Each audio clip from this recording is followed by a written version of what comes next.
Hello and welcome to Video Game Hangover. I'm Randy Dickinson and I'm in Harrisburg, Pennsylvania. Hello, it's me, DJ Ross. I'm in Mountain View, California. It's a me. It's a me. On every episode of Video Game Hangover, we talk about the games that have been keeping us up at night. Lately, that list includes Clair Obscur Expedition 33, plus Schim and Cato, Buttered Cat. Cato Buttered Cat? Cato, Buttered Cat. That's, man, a lot of colons in the games this week. And Schim, Revengeance. Schim Revengeance. Oh, man. Finally, the action-oriented spin-off of everybody's beloved Schim. The Schim series, yeah. Yeah. The Schim Connected Universe. Yeah, yeah. Oh. Yeah.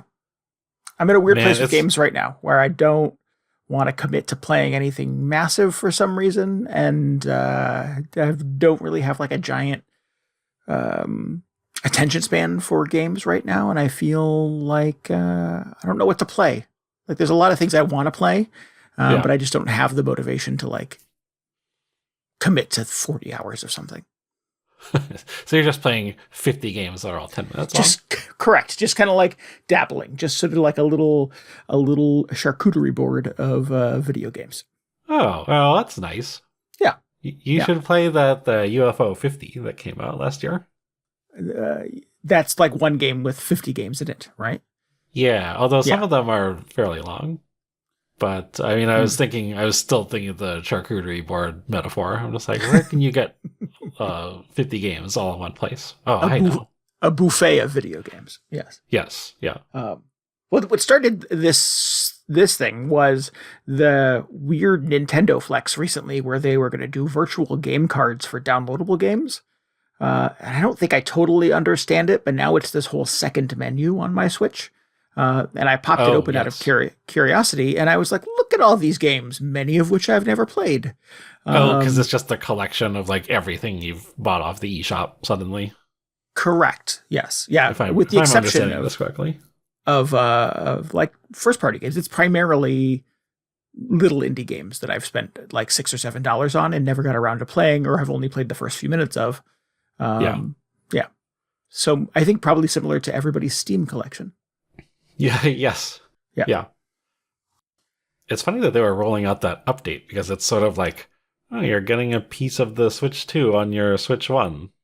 But I'm almost entirely digital on the Switch 1 already, so I don't really know if that affects me. Because they were just like I just had that list already. Yeah. Okay. So you're like your game list is that list. More or less. Yeah. It's missing like Ring Fit, and my Breath of the Wild is a physical Breath of the Wild because I wasn't sure if the eShop was going to be like functional on day one. So I was like, I'd probably just make sure I have that. But yeah, everything else is on a memory card. Wow. That is some pretty serious dedication. Yeah. I kind of wish that I had Breath of the Wild digitally because now it's just the one weird card I have. But I don't know. Maybe it'll be a collector's item with the way things are going. Yeah. You could buy it again for the Switch 2 for the low price of yes, a lot. $90. $60. It's not $90. Come on. Well, you got to buy the $20 add-on. You don't have to. No, you have to. I think that's something people like forget is you don't have to buy everything that's put in front of you. No, you're required. You can just buy some of it. You must, because what if your friend has it and you don't have it, and then your friend is better than you? Yes, then it'll just be embarrassing. Yeah, you don't have all the same things your friend show has. Your face at school in the morning. Oh, man. Yeah. So, I think I kind of want to go all digital for the next generation because I am tired of all the plastic crap in my house, and I don't know what to do with it anymore. Switch cases are so small, though. Yeah, but I have a million of them. It does add up after a while. Yes. Plus, I'm in stacks of PS4 games and Xbox games and PS3 games and like a lot of games over the last 20-something years that I'm like, there's no market for any of this now. Like, I don't know what to do with all of these games that I kind of don't want anymore. Yeah. Yeah. Just keep them in case you need to burn something after society collapses. Yeah. Yes. You'd be like, it might come down to that. Thank God for that copy of NBA 2K7 or whatever. Like, does anybody need a used copy of Saints Row the Third for PS3 that I've been hoarding for some reason? Because they just have that on the eShop now. Yeah. Yep. Or, Heavy Rain or the God that of one War you can collection. definitely burn for kindling. Yeah. Yeah, I don't know what to do with any of this crap. But yeah, no, I get what you're saying. Just a lot of old games. Most of them you're not likely to ever play again. Right. Yeah. And I mean, you could like put them all in a bag and take them down to GameStop and they would give you $8 credit for them or something. Yes. I think I actually threw out a stack of PS3 games last year. Wow. It was like 5 or 6, which sounds like a lot considering how much PlayStation 3 games cost back in the day. But it was just weird stuff like Twisted Metal, and somehow I had like several copies of what was it? Little Big Planet, the kart racer. Oh yeah. Like, why did I have this? And how much effort is it going to take me to like take these to a store or put them on eBay or something for, just getting it for the sake of getting a few dollars back? Like, I'm just going to toss it. It's fine. I've got my copy of Mod Nation Racers here as well. Yeah, I think I hung on to that one. Is the server still up for that? We should have a retro game night. Oh man, just the most obscure game night possible. Yeah. What custom carts did I make 17 years ago or whatever the hell that was? Oh my God, probably close to 17 years ago. That's frightening. So yeah. I don't know. I'm at a weird crossroads where I don't want to keep buying plastic games, and I don't know what to do with all the old games I had. I brought this up on our Discord recently, and I was advised to go the eBay route, which just seems super time consuming to list all of these games over and over. And then the process of going to the post office and mailing them sucks. Yeah. I was like, then you gotta go to the post office. Yeah. And now I've made errands for myself. Yes. Yeah. Or have a yard sale. And I'm like, oh, that sounds terrible too.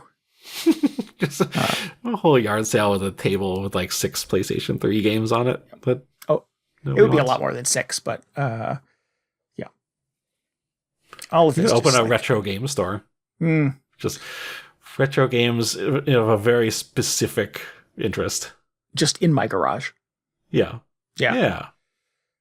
I have a copy of DJ Hero. Well, I don't anymore, but I had a copy of DJ Hero 1 and DJ Hero 2 with the turntables that I have moved from house to house to house. And probably have not played in more than 10 years. Definitely have not played in more than 10 years, actually, now that I think about it, because I've lived in this house for 12 years and have never played it here. Nice. Yeah. So there was a whole conversation like, can we get rid of this? Can this go somewhere? And we just brought it to community aid. So somewhere in Harrisburg, there is a community aid, which is like a Goodwill, I guess, with a mint condition complete DJ Hero 1 and 2 with turntables, if anyone's in the market for that. Well, you heard it here first. Everybody can get to hunting that down. Get you to a community aid. Oh, that's probably going to make somebody's day very exciting. Hopefully. Some random retro game collector. Yeah. I think people do that, right? People will go to, secondhand stores and things like that and look for old electronics they can clean up and well, you should be like using the Goodwill or what is it, community aid subreddit. Somebody's like, look what I found. It's like, oh, DJ Hero turntables. I bought it for $1 and I cleaned it up and I made $600 or something like that. Yeah. Oh no. Yeah. The context I've seen it in, sorry, this is a weird divergence now, but somebody finds purses and fancy shoes and things like that at secondhand stores and cleans them up and like, oh, look at this as a Coach bag, or this is I don't know, somebody famous who makes shoes, Louboutins. And, people didn't know what they had or just didn't know what to do with it. So dropped it at Goodwill. This person cleaned it up and put it on Poshmark and made $1,000 off of a purse they paid $5 for. So So yeah, I don't know if DJ Hero is going for quite as much as a coach purse, but I doubt it. But we'll see what you should have done. You should have written like I don't even know, like Samuel L. Jackson on the back of one of those turntables, and somebody picks it up. It's like, oh, I can't believe I found Samuel L. Jackson's DJ Hero turntables. Autographed by Deadmau5. Yeah, yes. Like, wait a minute, who? Or Skrillex, or one of those people. Yeah, whoever was fashionable in 2010 or whenever that. At the height of the DJ Hero thing, yeah. Yeah. Anyways, well, thank you for indulging that. That was not what I planned on talking about this week, but here we are. So you're not playing any video games? Long story short. So I don't know what to play, and I'm just paralyzed by choice, so I've just been dabbling in weird little indie games. Oh, I get to that point sometimes because like all the games that I want to be playing are like 40 or 50 hours long, right? And it's tough to commit. Mm-hmm. So I end up just playing Slay the Spire again, which is infuriating. Yep. I am there with Balatro. So I deleted Balatro this week. I felt so good about that. I had to take a break from it for a little while. It was getting out of control. So I did uninstall it from my Switch, but it came back this week. Yeah, it just like found its way back on. It's like the U2 album. Magically appeared. Yeah. Like the U2 album. That's a good reference. Yeah. Yep. Well, I mean, Balatro doesn't just reappear. Somebody has to put it back there. Unless it like showed up. Did it show up because of the eShop update or? No. It was just I didn't know what to play, and I didn't want to play any of the things that I had already downloaded. And I was like, well, let's just do Balatro again. Yeah. Let's get back that thing that I purposefully deleted. Yeah. Have you ever had a video game that you felt was so out of control in your life that you had to like put it on a high shelf or give it away or throw it in the garbage or anything? Oh, well, you know the answer to this. I have deleted Mario Super Picross many times. Oh. Which is on the Nintendo, it's on the Switch Online thing now, so it's I can't escape. Just waiting for you to obsess over. Yeah. I mean, that's the one. That's the big one. Has there been another one? I don't know. I wasn't even that bad. I wasn't like addicted to Balatro or anything. It was just making me angry. I was just gotcha. I don't like this. I gotta stop playing this. So now it's gone. I got to the point where it was all I was playing. It was all I wanted to play. I would drive to work and I would realize that I'm like 15 minutes early, 10 minutes early. And I would like, maybe I can get a little round of Balatro in the car. So I would sit in the parking lot at work playing Balatro. And then I'd make myself 5 minutes late. Yeah. So it had to go.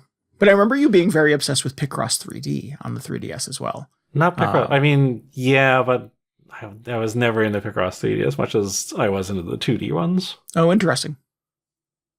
I did have to stop playing that after a while, though. Nothing recently comes to mind, except for Balatro, but I just deleted that out of spite. I just like the thing that really annoyed me the most about it is just like the way it so just unceremoniously pops up the game over screen. Like the instant you fail to make the quota for that round, it's just like game over. And this is like, I thought about this a lot.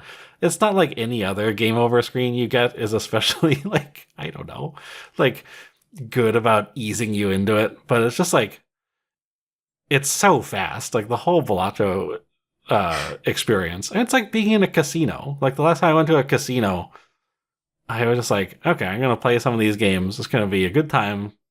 I'm not going to, I'm not here to make money or anything, but I'm here for the experience. Mm-hmm.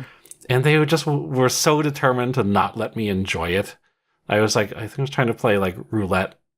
Well, this happened several times. One time I was playing roulette, and the other time, the most recent time, I think I was like, I'm going to figure out how Baccarat works. And they were like explaining how to play Baccarat. And I was sort of getting the hang of it, but it was just like, I mean, if you've been to a casino, they're just all about forcing you through the game as quickly as possible. They can get your money as efficiently as possible. Yes. And I just feel like that's the same sort of experience in Balatro. It's just like, yep, no, you're $1 short, or no, what is it? One chip short of the blind this one, so it's like immediately just game over, go back to the title screen or start a new run. Just like you barely even know what just happens. Like, oh, I guess I lost. And then the little Joker says something pithy about your oh, I can't even watch this. Or something like that, yeah. It's been so long since the Joker said anything. It's just like you can't even deal with it anymore. Yeah. Yeah, I do have a distinct moment of in any trip to a casino where like I've put a bunch of money into a machine and it has not gone well, and then I go, is that it? Is that all? Did I just spend 20 minutes spending $100 or whatever the right price is, and I just still sort of feel like disappointed in myself and my choices. Yes, it's like I just need to play a slower game. Something with you nothing in a casino losing. is a game for fun. It's just a game for commerce or whatever. It's just like yeah. Because I love the games. I do like the video poker games sometimes where you get like the mini game that'll unlock. Or the slot machines that'll have some weird it's like some mini game right in the center of it. We were on vacation last time, and there was a casino we're on a cruise on the boat. And they had like an Addams Family one, and they had a Willy Wonka one. And they were just kind of standard slot machines.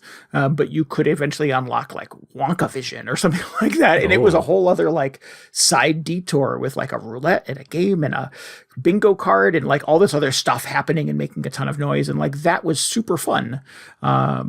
Until you got back to it just being a stupid like roulette game again, or slot machine. That's the word I'm looking for. Yeah. So more weird side games in casino games, please. Or you could just like stay in your room and play something on your Switch. Right. You could just play Balatro in your room. There you go. Yeah. All of those casino games are made by Konami anyways, so I could just go back to my room and play something by Konami. Yeah. Your favorite Metal Gear. Yes, all of my favorite Konami games. Let me list them out for you. Yeah. Anyway, deleted Balatro. I forgot what the thread was before this. How did we get here? We will most likely maybe be streaming something next Monday night. We'll do a little show business.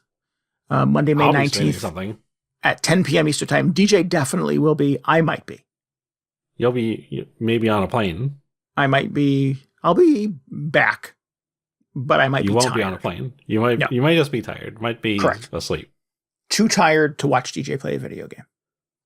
Oh. And that's pretty tired. Pretty tired. Yeah, I know. Otherwise, it's like a, stay up all night kind of event. Oh, yeah. Otherwise, you couldn't drag me away. Yeah. Wild horses couldn't drag me away. But we don't know quite what that game will be, but it will be a video game, in fact, on Monday, May 19th at 10 p.m. Eastern Time. Go to twitch.tv/VGHangover. Join us, won't you?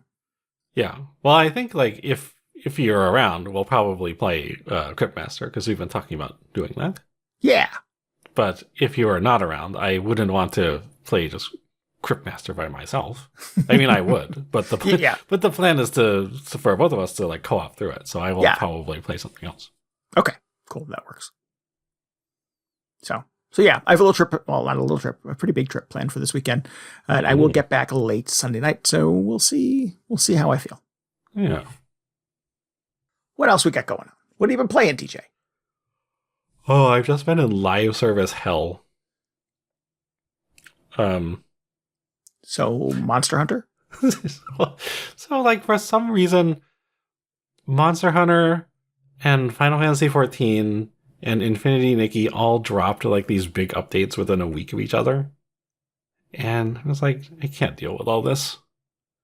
I also I hate the way Monster Hunter does their live events because I've been over this many times in my head.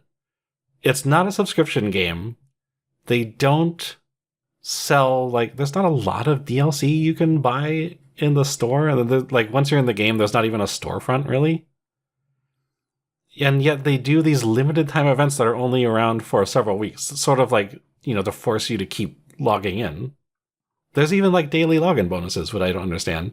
And I'm just like, I don't understand what the incentive is to keep me just coming back to this every day rather than, I can log in a month from now and do the event. Because it's not like they're losing money from me because I'm not paying a subscription. It's just making me resentful that I had to keep playing Monster Hunter on somebody else's schedule. Right. So that was going on. That was great. No, I mean, like, other than just the weird friction from their live service thing, I've really been enjoying Monster Hunter a lot. So that's good. I'm very happy about that. And then I don't know if you've been following the Infinity Nikki drama. I've not, no.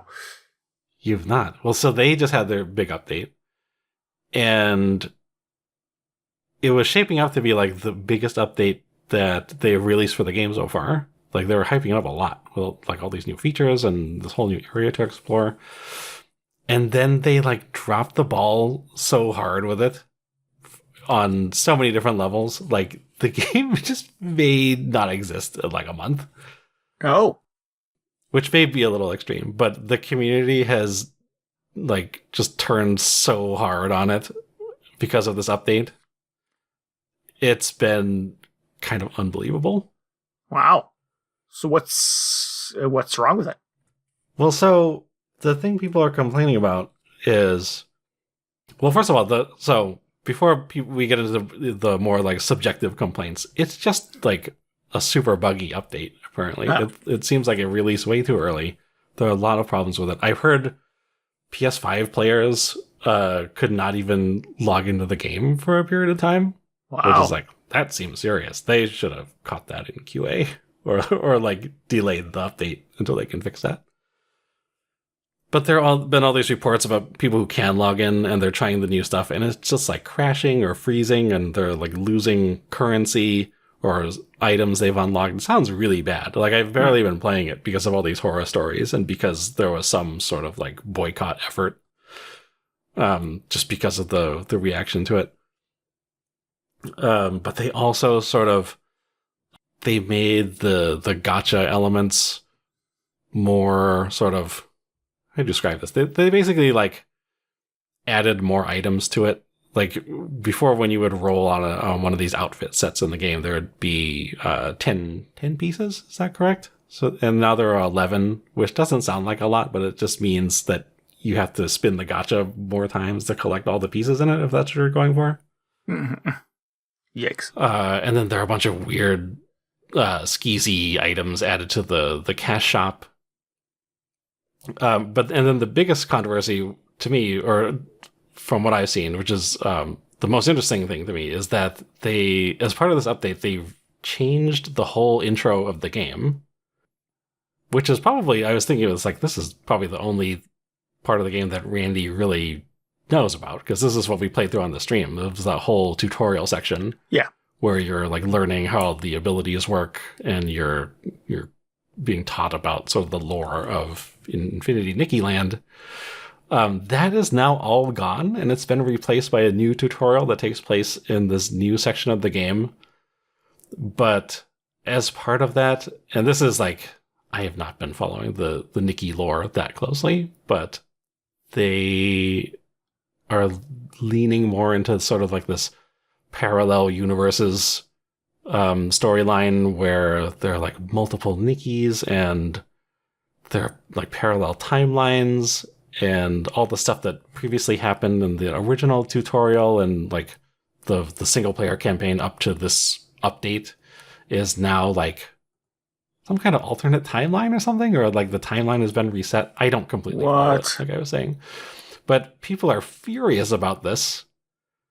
And like even more so than like the gacha changes or like even the bugs. I see so many people complaining about them retconning this intro and sort of like reworking how the storyline has worked up to this point.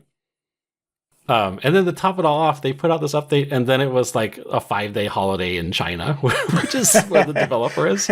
So like, while their game was on fire, there's just like nobody in the office, or presumably there's some like emergency team working around the clock. But there was like no response from social media, despite all these like boycott efforts and so many people submitting feedback. And it's just been like a garbage fire since then. It's been kind of unbelievable. Wow. And yeah, there's still, I think as of us recording this, there's not been a huge response from the developer, which interpret that as you will, because it's only been like a few weeks. And like I said, they were on vacation for a week. And who knows what sort of response we can expect from a developer in this sort of situation. Like, it seems entirely plausible that they may just never respond directly to a lot of the stuff that people are complaining about. Like, that seems like something a big video game developer would do. But still, it's like, clearly a lot of people are very upset. They've like been review bombing this on every single platform following the event. Wow. Or following the update. What a mess. So yeah, it's kind of a mess. And it's like, first of all, it's shocking to see like the Infinity Nikki community in particular, which is so wholesome and positive all the time. Like everybody just loved the game. And now it's like so many people talking about dropping the game or talking about how this is, the turning point for like Infinity Nikki, and now it is just a dead game that is going to like disappear within the next year or so, which like that seems extreme to me. But the shift has been incredible to see happen. I mean, what is the appropriate level of entitlement for a free game? Like, it's not an item you paid money for and now doesn't work. Sure. But, it's not, I mean, a lot of these people have, well, a lot of players, myself included, have spent money on stuff in the game. Okay, I didn't think of it that way. So it's not necessarily entirely free. There's some people who, they just never pay anything for it. And that's fine.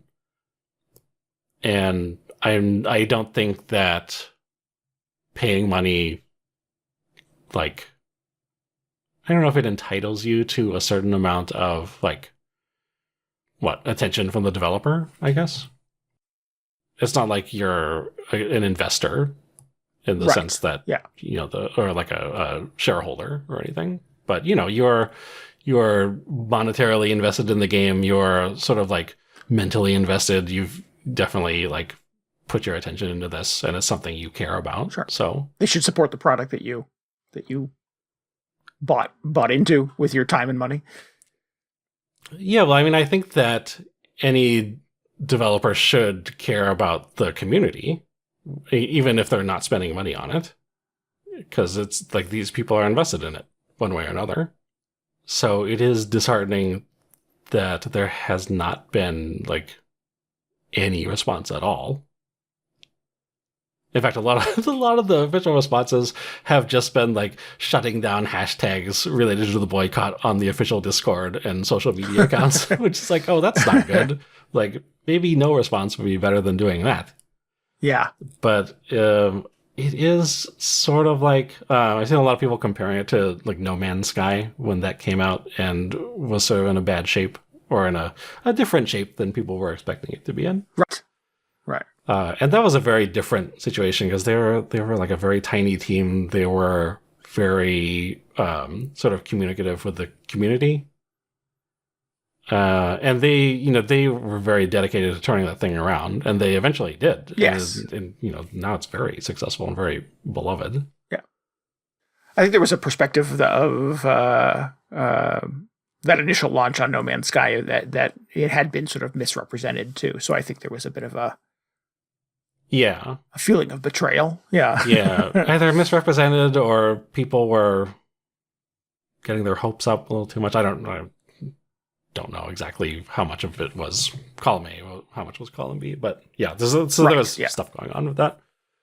So I would love for there to be a more open communication with Infold, which is the developer / publisher of Infinity Nikki.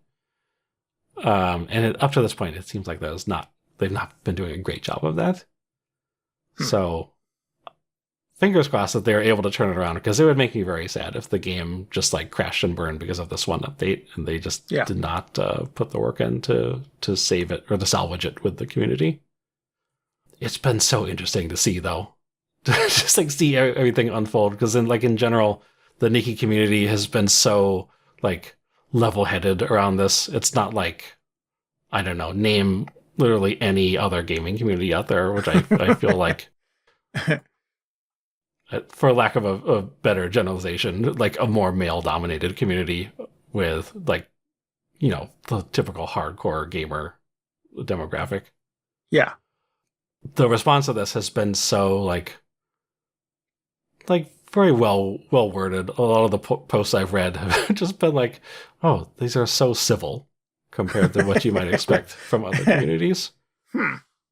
And also, so that's like from the Western community, but also just seeing people's translations of the Chinese community, which is also very upset, has been incredible, because they have a much longer history with this series because there have been previous Nikki games.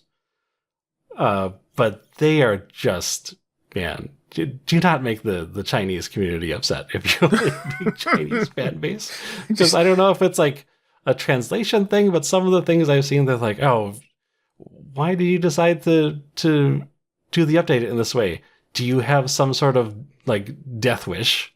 Which is like, wow. Now it's very dark suddenly. It's not like, somehow it doesn't come across as threatening as the the people who were sending Gamergate style like death threats when all that was going on. But they're just worded in a way that sounds so melodramatic. It's kind of unbelievable. Yeah. Oh, it's interesting. I wonder if there would be anybody who would be like, oh, it's actually much more civil in the original Chinese. Yeah. Because that sounds a little unhinged. It's a little unhinged. I'd have to look up the original post to see how they worded it, but I don't know. But yeah, just unbelievable. I don't even know if like there will be an Infinity Nikki community in like a month or two, which is a shock. Yeah, that's pretty intense. I did not know that the Infinity Nikki community had it in them. No, and I've been very impressed by just how civil the reaction has been. It's been a very responsible boycott. And this has been mentioned many times, but they're not boycotting because they hate the game or anything. They're doing it from a place of like investment and care about the game. They want it to improve and become the game that everybody loved again. So it's not just spiteful. And we'll see if they turn it around. Yeah. But anyway, so I've not been playing that. Huh. Very weird choices. Yeah. I've been playing the Expedition game. Nice. Expedition 33, Buttered Cat. I don't know what the deal with the title of this game is. I mean, I know sort of what it is. Yeah. Expedition 33 is explained very clearly, but then Clair Obscur, I don't know if it's... Maybe it makes more sense as I get further into the game. It feels like it could potentially be... maybe Expedition 33 is like the first game set in some sort of universe that is covered by Clair Obscur. Hard to tell at this point. Is Claire a character in the game? No. Clair Obscur just means like light and darkness, I believe. Isn't that what that means in French? I don't know. Which I think, you could very easily apply to like a lot of video games, a lot of RPGs especially. But as of the point of where I am in the game, it's not totally clear of what it means. I've heard the Expedition 33 explained to me, and it's apparently there is some culling that happens every year. Yes. A number gets written, and anybody older than that age dies. Well, I was going to ask how much you would like me to explain about this game. Is that a spoiler? I hope that's not a spoiler, but it's not really. So I was listening to a bunch of other people talk about this and I didn't know. I knew almost nothing about it going into it, aside from that it was very French. Very French. And so they explained the premise, and then they kept explaining. I was like, it's too much explaining. So I was going to try and do an explanation that stops before that point, but you have already covered basically what I was going to say, which I think is fine. So I think we're on the same page about how much we want to explain about the game. Yeah.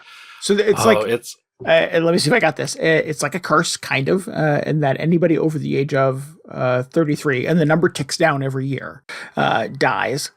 So it is a bunch of 32-year-olds trying to stop that from happening, right? Well, I mean, if you really want to split hairs, the game starts with the 34-year-olds getting culled, and now everybody left is a 33-year-old. Got it. Oh, and they're trying to make sure that 32 doesn't happen. Yeah. Got it. That's basically what's going on. I'm so excited because it's basically like somebody made a Logan's Run RPG. It was like, it's like, when do they make a Logan's Run game? Everybody seen that movie? It's an obscure reference. It's a Clair Obscur reference. So anyway, you, the character you play as at the start of the game is a member of I want to say the 33rd expedition, but it's very confusing because it's like the 67th expedition because it counts back from 100. But you're a member of Expedition 33, and it's your job to go and try and put an end to whatever is causing this culling to take place. And so you set off on this boat, and you end up wherever you're supposed to go, and then everything goes very badly.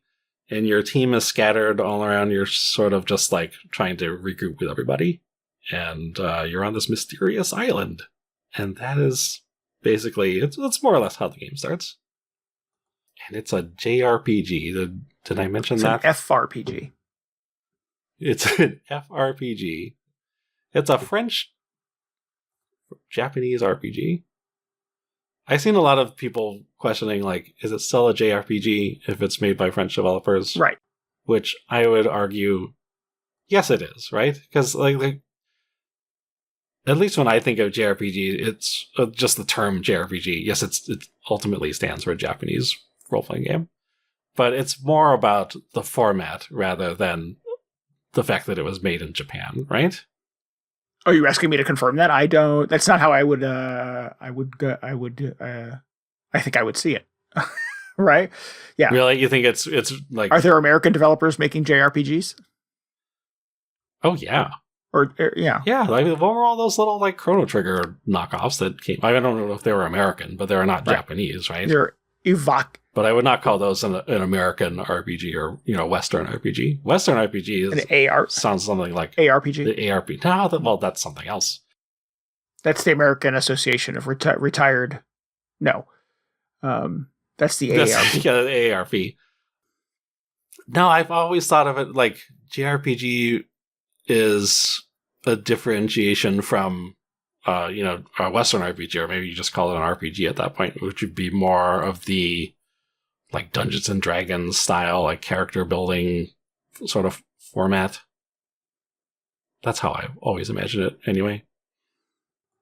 I guess I've never thought of it that way. I just assumed JRPGs always came from Japan. Really? Okay. Well, I've always thought about Japanese developers. Yeah. Yeah. I've always thought of them as being like sort of the turn-based or like party-based format with turn-based combat. Like by some people's definition, Final Fantasy XVI would be a JRPG solely because it was developed in Japan, which I would say like is absolutely not a JRPG. Okay. Well, yeah, that is not a classification I've ever sort of thought of before in that regard. So I'm not saying you're wrong, and I'm certainly not saying I'm right, but it's just not what I generally associate with being a JRPG. Interesting. Yeah. And you've clearly spent much more of your life kind of invested in this delineation than I have. So I will defer to you. Yeah, I wonder if there's a breakdown depending on when you came into like sort of the RPG scene, or when when a person started playing quote-unquote JRPGs that determines what they consider to be in one group versus the other. Right. But anyway, so when I say this is a JRPG, I say that because you are in a party and you do turn-based battles and you wander around an overworld map and get into encounters with, or like dungeon encounters with enemies. So it feels very much like a Final Fantasy game.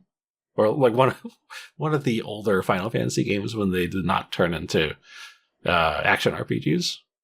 Yeah. I've heard that comparison quite a bit, that it feels like an old Final Fantasy game. Yeah. It really does. It's a compliment in this context. Yes. Yeah. Yes. I don't know how that could be disparaging, calling something a Final Fantasy game. I don't know what you're even talking about. I've got the impression that the current state of that is a little dubious, but... The state of current Final Fantasy? Yes. It is a little dubious. But we can get back to that. Get back to Final Fantasy 16 in particular. I think, like, Expedition 33, it's a JRPG that I think does a great job of addressing the problem with that. I think, like, problems that I think are associated with JRPGs, which the biggest of which I think is that as much as I love JRPGs, they're just kind of boring, right? They're a little boring. Like, you see your party lined up on the side of the screen, you're just selecting stuff from a menu. You're getting into random encounters with things. It's not as exciting as playing, like, Devil May Cry or, I don't know, Halo. Right? Sure. Yeah. I mean, I don't have a ton of experience with those old Final Fantasy games, but I think I did always get the impression that they were a little, yeah, I don't know if stuffy's the right word, but just a little stuffy, yeah. A little weird, a little inapproachable, a little dense. And I think that's something that, like, RPG developers have been trying to address for the longest time, and ultimately that has resulted, or like one result of that is you get a bunch of Final Fantasy games that are just action games now. Right. And it makes a lot of people angry. And then you get people questioning, like, oh, is this still Final Fantasy? Is it still a JRPG? I don't know what's going on. I don't know what kind of game this is. But I think Clair Obscur does, or whatever this game is called, it does a lot of very interesting things, which is just, it still has the sort of turn-based party format, but it's just, they made everything so exciting. Like, there's the whole presentation in battle is so dynamic. You've got my favorite way to spice up just sort of boring JRPG combat is timed hits, which is sort of a real-time mechanic. You just, like, interact more with your characters when they're attacking, whether it's through sort of like a little quick time event, or you can, like, press a button to guard against enemy attacks as that's happening. Is this the Paper Mario? Yeah, it's basically, yeah. It's type like, of combat? Basically Paper Mario, or Mario RPG. Yeah. And Expedition 33 has, like, 10 different forms of that going on in battle. So they've got the, like, quick time events as you attack. You can dodge and parry enemy attacks, which is very exciting. You can just press the circle button to dodge out of the way, and it's very safe, because if you mess it up, usually there's enough time for you to just mash the circle button again and try and dodge again. It looks fairly ridiculous if you don't know what you're doing. But it's very safe. And if you want to step it up a little bit, you can also attempt to parry an attack, which is more dangerous because it's slower and your timing has to be more precise. But if you are able to parry an enemy's entire attack, your character will do a counter, which is very powerful. And then I just recently was taught that you can jump to avoid certain attacks. In fact, you have to jump to avoid certain big enemy attacks. And if you dodge an attack by jumping, like, your whole party jumps in the air and they do a big group counter attack at once, and it's very exciting. Also, on some level, it's very silly because everybody's just jumping around. But there are so many different sort of like interactions added on top of just the, selecting stuff from a menu that battles are just so exciting now. But it is otherwise. Also, you can shoot a gun. You just have guns and you shoot enemy weak points. That's very weird. As part of your turn in the turn-based setup, or like you just have a gun and you can use it whenever you want? You use it both in and out of combat. But it's just like another option you have as your, time is sort of frozen and you're picking what to do for your turn, and you've got, item, attack, and abilities, essentially. And then one of your options is just like to free aim your gun at the enemy. I guess only the main guy has a gun. The other characters so far just shoot little like magic bolts or something. But sometimes an enemy will just have a big glowing weak spot that you can shoot. And some enemies, they're more susceptible to like ranged attacks than your standard physical attacks. So it's just kind of another element to the whole rock paper scissors thing. But it's hilarious. This is like, yes, if you don't want to pick something from the menu, just pull the left trigger and they'll pull out a gun and you can shoot them instead. Sometimes there's like an enemy will have very little health left, so I'll just shoot him a bunch of times with the gun and that's it. That is my favorite Indiana Jones way of getting out of. Yep. It does. Anytime somebody pulls out Indiana Jones, sometimes a wildly flourishing attack, just shoot him. Yeah. Turns out it works pretty well. Yeah. So the battle system is very cool. There's all these little, there's so much depth to the skill system as well. Like every character feels like they have their own little twist on how they play in combat. Like the main guy has this meter that sort of charges up. The other characters I've encountered so far, one of them has sort of a like elemental properties that they have to balance and spend. And then the latest one I have has like stances that you swap in and out of. So there's a lot to wrap my head around. And I'm still sort of like learning how to most effectively use each one. But just the core battle system on its own is very cool. And it feels like there's a lot of depth there. And it never feels like you're just selecting stuff off a menu. Which is fun sometimes. But man, it just feels so exciting. Yeah. Like, why was Final Fantasy 16 so boring in comparison? I don't know what's going on. Do you get the impression, and I don't know if this is sort of like obvious from playing it, but do you feel like it's meant to be kind of a correction of like, these developers sometimes will sort of like be annoyed by the state of Metroidvanias or the lack of Mega Man games, so I'm going to make my own. Do you feel like this is an attempt to like get the Final Fantasy thing right in a way that the Japanese developers have not been doing? I don't know if it feels like a direct response to any of that, but it just feels like somebody who had, who's clearly played a lot of JRPGs and just had just like so many good ideas for what to do with it. And that extends beyond the battle system as well. Like man, it just makes me angry that I played Final Fantasy 16. Or like, I bet the developers on that game are like, every single one of them should be playing this and like just learning about how to do things better. Oh, interesting. Because like the battle system feels as exciting as an action game, except it's still just turn-based. It's just like so flashy and stylish. But even outside of combat, the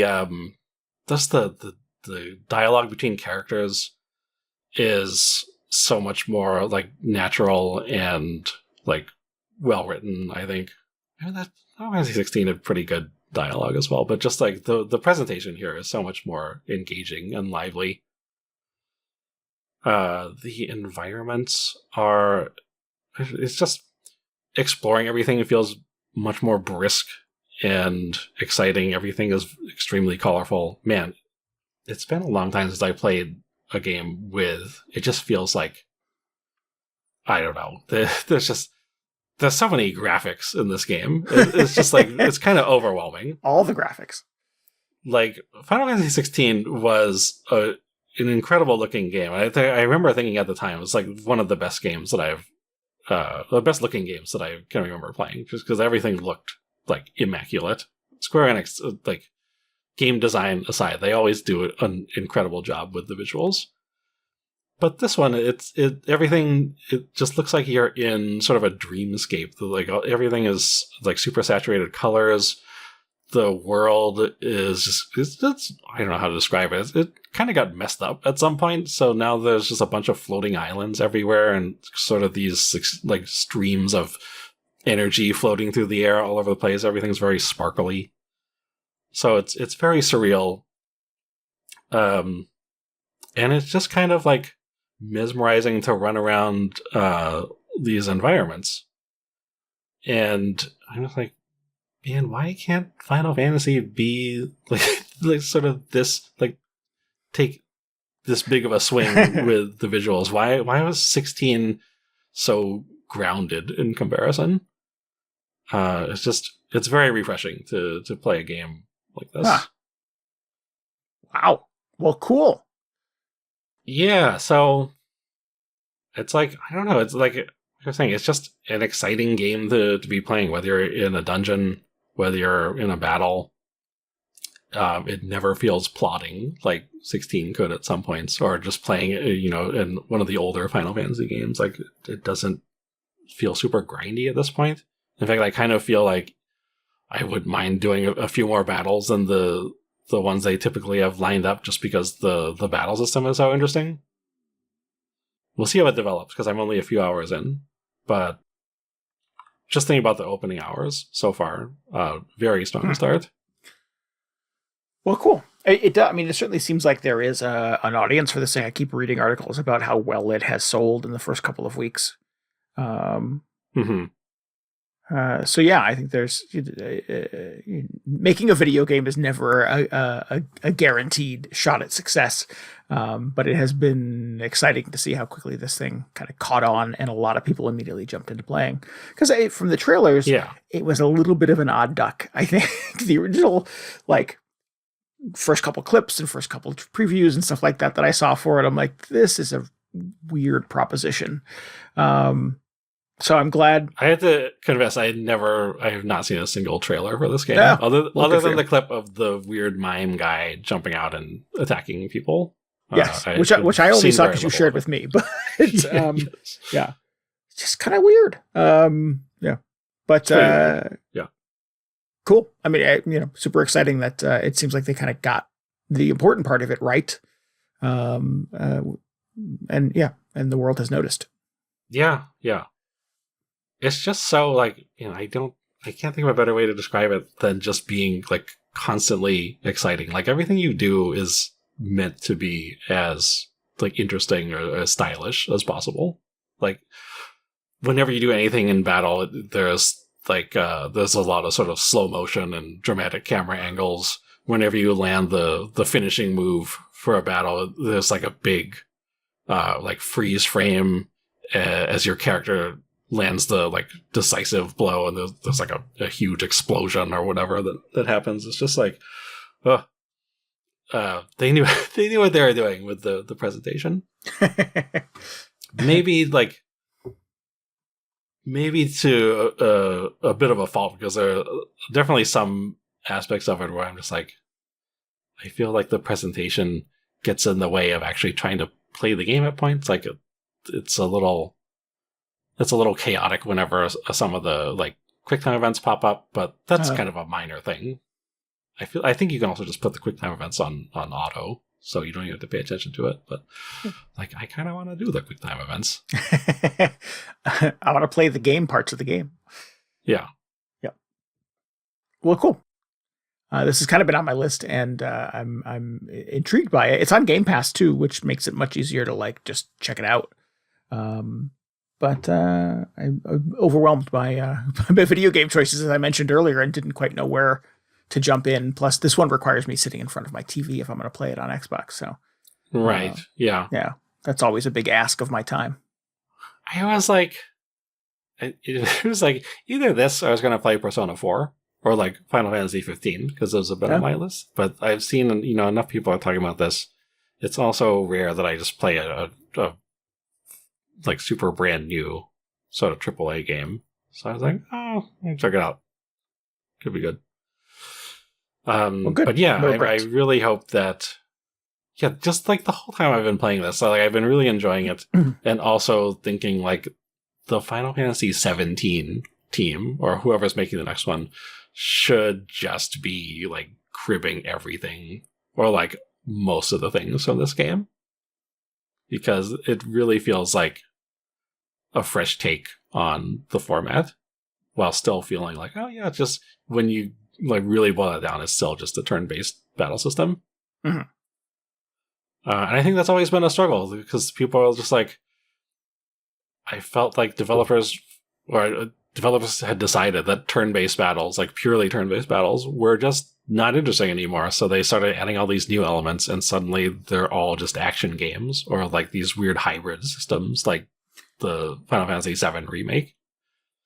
And it's like, no, you can still do cool stuff with, purely turn-based. So yeah, they've shown it can be done. Where does the current state of Like a Dragon and Persona games sort of fit into your scale or ranking of modern JRPGs? Like on like score wise? Well, like in terms of their like ability to kind of do something different and slightly more interesting or less interesting, I guess, depending on your perspective, than the formula that has made the Final Fantasy games feel a little stale at this point.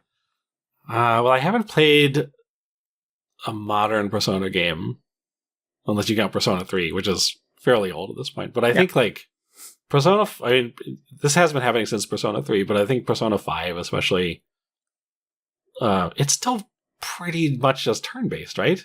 Yeah. But they took a lot of steps in like overhauling the UI and like making the presentation very exciting.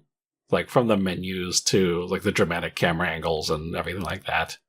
Yeah. And all the sort of stylish cutscenes. Right. Yeah. Which I think goes a long way. Like that game displays extremely well, despite just being sort of like a Final Fantasy game at the core. Yeah. Well, they really go down their own alley in terms of like the social links and the bonds you make and remixing all the personas and all that other stuff. So outside of this, the combat, which I think is a fairly standard JRPG back and forth, the rest of the wrapping is a little more kind of on brand for Persona. Yeah, that probably feels like the most like dated part of it to me, at least just from playing Persona 3. It's like, oh yeah, eventually you just go and do a bunch of dialogue boxes with people, like, which is fine. But there hasn't been as much dialogue in Expedition 33 so far, which I think is good, because like otherwise you end up with Like a Dragon where people are just talking interminably for like 40 minutes and I'm skipping through all of it. Yeah.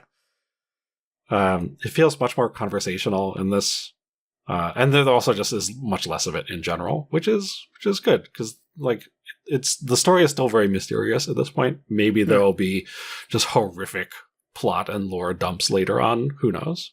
But so far it doesn't feel like that's really going to happen. They've been very like, especially during the intro, they are very good about not over explaining things and leaving things to be a little mysterious, which is good. Oh, totally. Yeah. Yeah. I agree. Like a Dragon could take a lesson from that. Yes. Yes. This is, I mean, that was another thing. Like this game, it just like takes off running right away. There's like the sort of intro sequence you play where you're going to a festival. Again, classic sort of JRPG intro. And then, but like very quickly within the first hour, you're just like setting off on the expedition.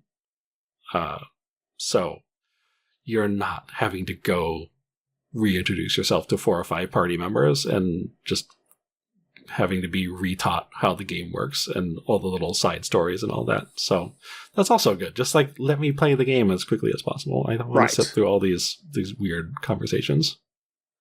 Cool. Yeah, I gotta play this. Yeah, I think you'd be into it. Very good. Cool.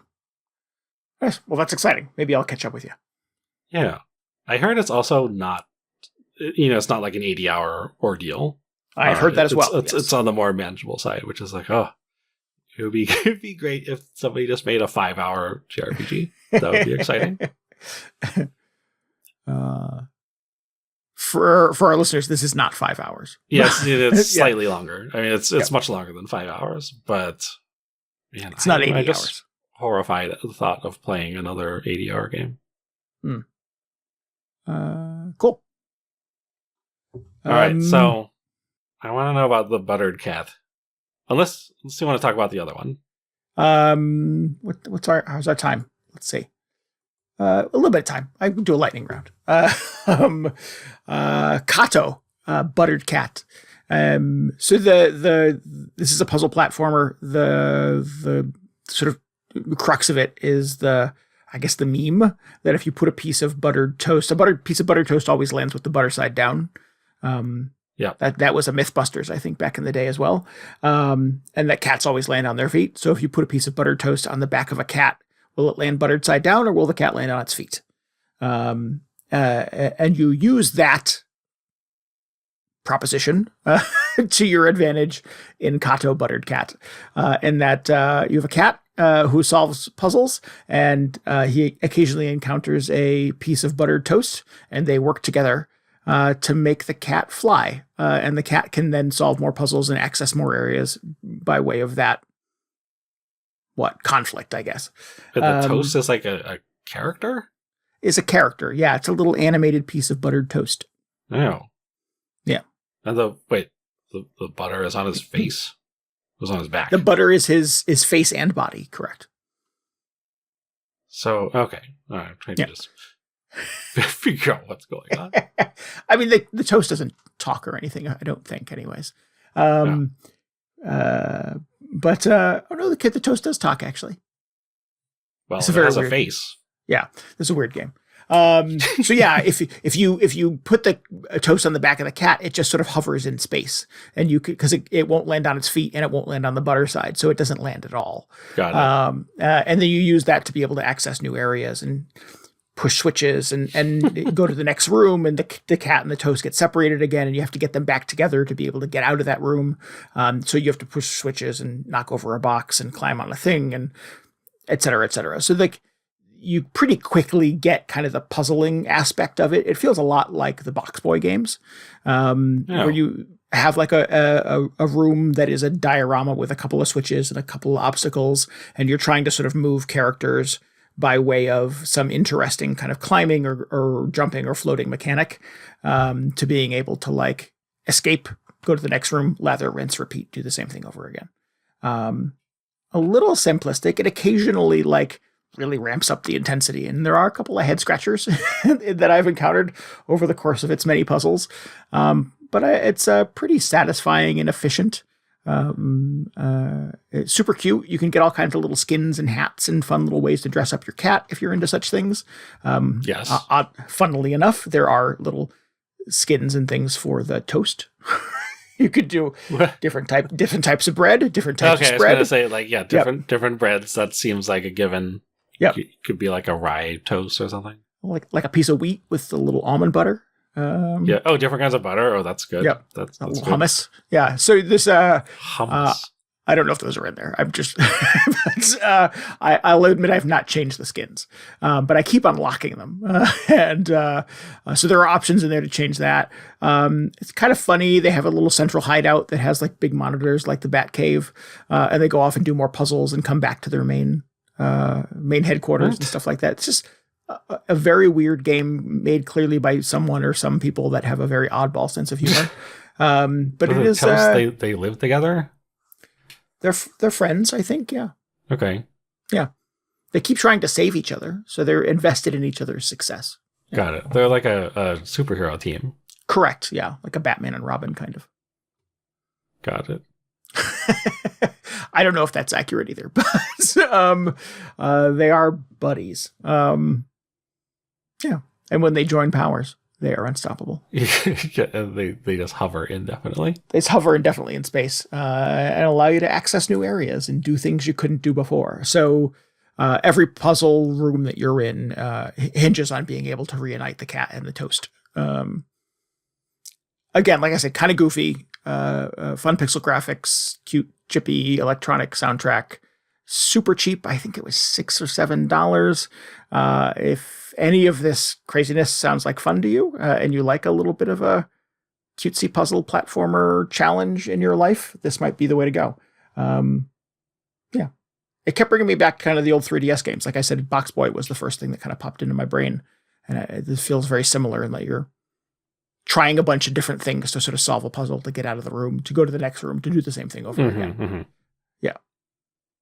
Well, if it catches on, maybe they will do...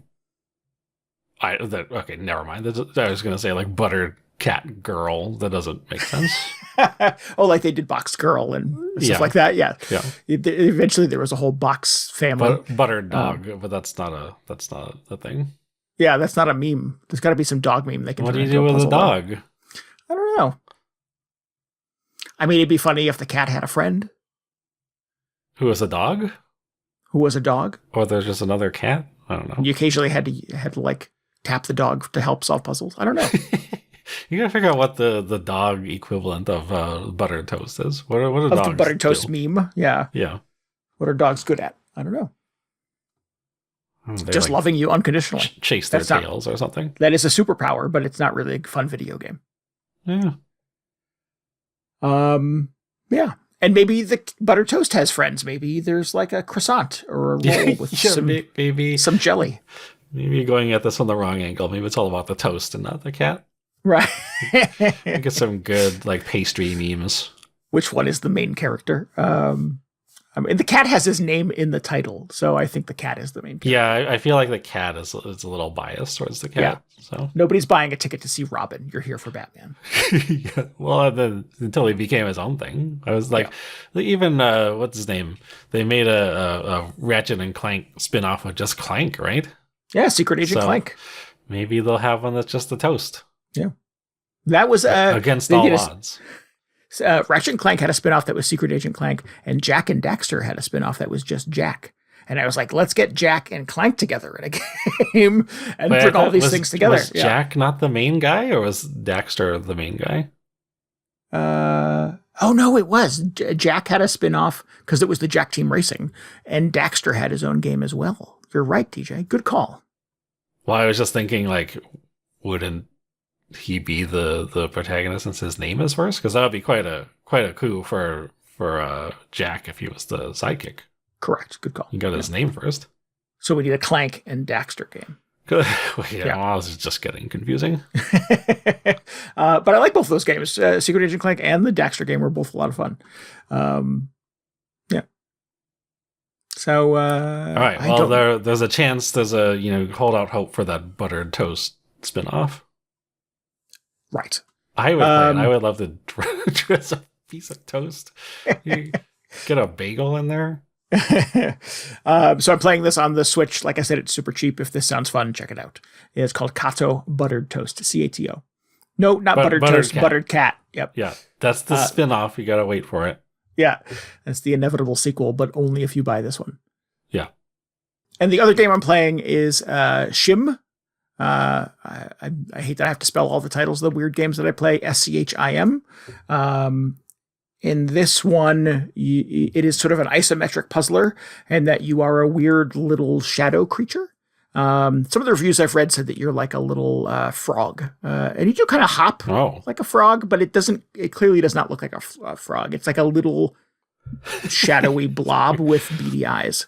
I've seen frogs, and that is not a frog. No, correct. And you are the shadow of a little boy, and you follow him around because you're his shadow. And at some point, something traumatic happens to the little boy, and you get separated from him, and the rest of the game is you trying to reunite the shadow with the now grown little boy.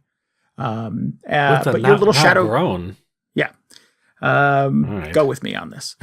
So, and your little shadow creature can't exist in the light, obviously. So he has to hop from shadow to shadow in the environment to be able to move, to get to the next place, to do the same thing over again. Okay. So you'll have a city street, and it's sort of isometric, kind of 360 view, not 360. What's the word I'm looking for? Kind of offset 180. Isometric? Didn't you say that already? Yeah. Did I say isometric?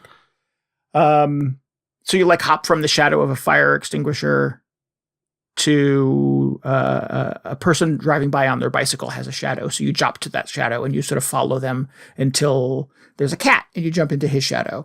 And you have to do this up and down the street and around the environment to be able to like get to the end of the level, to get to the next level, to be able to do more of that thing. So you're not really like the shadow itself, right? You're some like creature that lives in the shadow? Because correct. You just look like a little boy. Right. Yeah, you don't have... I guess that's true.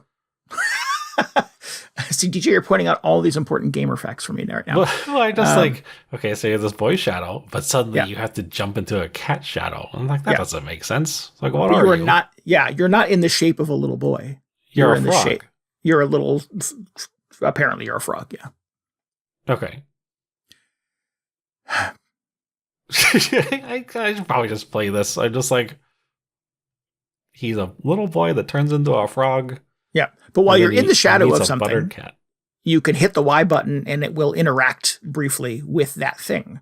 So if you like hit the Y button when you're in the shadow of a cat, it'll like scare the cat and he'll run away. And you can use this to your advantage. So you can like follow the cat to be able to move further, or this could leave you exposed to the sun, in which case you have a very quick hop to get to the next shadow, or you're in trouble. You have to sort of rewind and start over.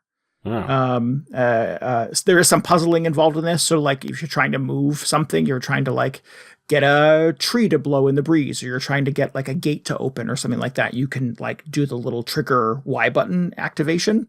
And it will move the gate, but the shadow for the gate will also move. And that allows you to progress. So a lot of it is you sort of jumping into the shadows of thing and pushing the Y button to sort of see what effect you can have and how you use that to your ability to move on to the next shadow. It's kind of fun, but it's kind of just exactly what I said over and over and over and over and over again. Oh no, it's just like make the object move and follow it. Yeah. Yeah. This kind of worked in Ghost Trick. I was going to say, this sounds very Ghost Trick. Which is the game that sort of has come to my mind as much as I've been playing, what is this thing called? Schim. I keep thinking of Ghost Trick. That at least had like a murder mystery and kind of funny, compelling characters to it. And there was a whole Rube Goldberg kind of like mousetrap thing where you were trying to sort of like set a series of things in motion by sort of possessing and then making them, shake or vibrate or open or whatever.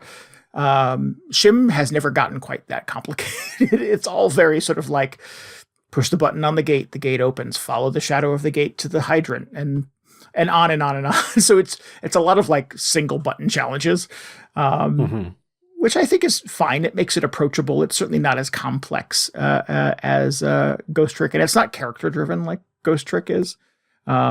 There's no dialogue in Schim at all, so there are a lot of scenarios where you're just sort of trying to figure out, what am I doing? What's happening in this scenario? It's a lot of pantomime, and the staging is really interesting that it's all two colors. Everything is kind of black line drawings with a primary color. And then the shadows, of course, in the scene are all black. It does some really interesting stuff with, like, as cars drive by, their headlights will light up part of the scenario, the diorama you're in, essentially, briefly, and the shadows will shift and stuff. So there's some very dramatic kind of lighting and art design that has happened. But the puzzle game at the center, the puzzle game at the center of it is pretty light on challenges. I do find myself wishing this was a little bit more complex.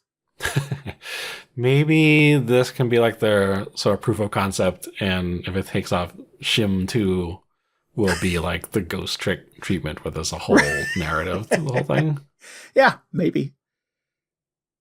Who knows? That's cool, though. Yeah, I was definitely getting sort of Ghost Trick vibes as you were describing it. Like, you can scare the cat, and the cat runs away. Right. And the cat knocks over a bike, and the bike hits something. And which is very Ghost Trick. It's not quite that complex in Schim, at least not to the degree that I'm at thus far. But both of these are cute and fun and kind of have mild challenges. The Buttered Cat game is a little kind of bigger on personality. Schim is a little more intent on kind of very cool art design and kind of fun scenarios and stuff like that. Both are relatively cheap, and I play both on the Switch. So if you like puzzle games, platformers, etc., you like a mild challenge. These are not, what's the one I was playing a couple weeks ago? Blueprints. This is not Blueprints. Oh, yeah. This is that game required me to take a break because it was just hurting my head. Yeah. No, now you have to start the whole thing over. Oh no, it calls to me. It's still there. But that was a very tough puzzle game. That sounds sounds very complicated. Cato are not. And that's it. I kind of feel like they could have called this one Clair Obscur. Oh, light and dark, is that the thing? Right? Yeah. Is that what it means? I'm pretty sure that's what it means. Yeah. I don't know what a Schim is. At least in this what is context. a Schim? Yeah. I don't know if that's the little shadow creature. I'm not sure. He's a Schim. Well, maybe. Did you finish it? Maybe it'll all be revealed at the end. Yeah. No, I'm not done. I think I'm close, though. I've read it's not terribly long. Okay. It's less than 80 hours long. It is significantly less than 80 hours. Much closer to the 5 hours that you said before, I think. Okay. Yeah. Good. That's a relief. Yeah. So that about does it. I think I definitely need to play Expedition 33 this week. Yeah, I think you do. Yeah. I'm going to play it this week. Nice. In the meantime, if you need any more video game hangover in your brain, you should follow us on Blue Sky. Just search for VGHangover.com there. You can always get show notes and links and tell us what you thought about this episode at VGHangover.com as well. We would love for you to join us on Discord. You can hang out there, chat with us about video games and movies and what you had for dinner and all the other exciting things that people talk about on the internet. You can get a link to that at VGHangover.com as well. And it would help us immensely if you would subscribe, rate, and review us on your podcasting app of choice. And maybe hook us up with a referral to one of your friends. Yeah. We really appreciate that. Just tell your friends about the show, give them a recommendation. Helps us bring in new listeners. And that's great. Yeah. Summer road trips. We're here for you for summer road trips. We have a billion hours of content if you and your friends are looking for podcasts for the road. Oh, I see. I was just like, who's going on a road trip? We are virtually, perhaps, with all of our listeners. Yeah, that's take exciting. Us with you. Who knows where we're going to go? The show is only occasionally using foul language, so be careful if there's kids in the car. But otherwise, we're pretty clean here. Yeah, it's fine. That's fine. Yeah. What? Speaking of foul language, we want to give thanks again to RJ Lake this week for our intro and outro music. You can listen to more of his work. Parental advisory. What was it? Yeah, parental advisory. Yeah. Parental discussion advised. Explicit lyrics. Yeah. I was trying to remember what are all the words on that sticker that nobody born after the year 2000 even understands anymore. Yeah. What? Go to spellmynamewithabang.bandcamp.com. You can hear more of RJ Lake's music. I think, that covers it. Yep, you pulled it together. Nicely job. Good recovery. We'll be back next Monday night streaming some to-be-determined game, potentially Cryptmaster. Get details for that at VGHangover.com. And then back into your feed the week after. Hey, that's Memorial Day week, if I remember correctly. Yeah. Speaking of road trips, people travel for Memorial Day. That's a thing. Yeah. Oh, you got to load up those podcasts. Cookouts, going to the beach, that kind of stuff. You going to the beach? What do normal humans do? We'll be back then. Until then, this is Randy Dickinson. This is DJ Ross. Thanks for listening to Video Game Hangover. Goodbye. Good night. See you.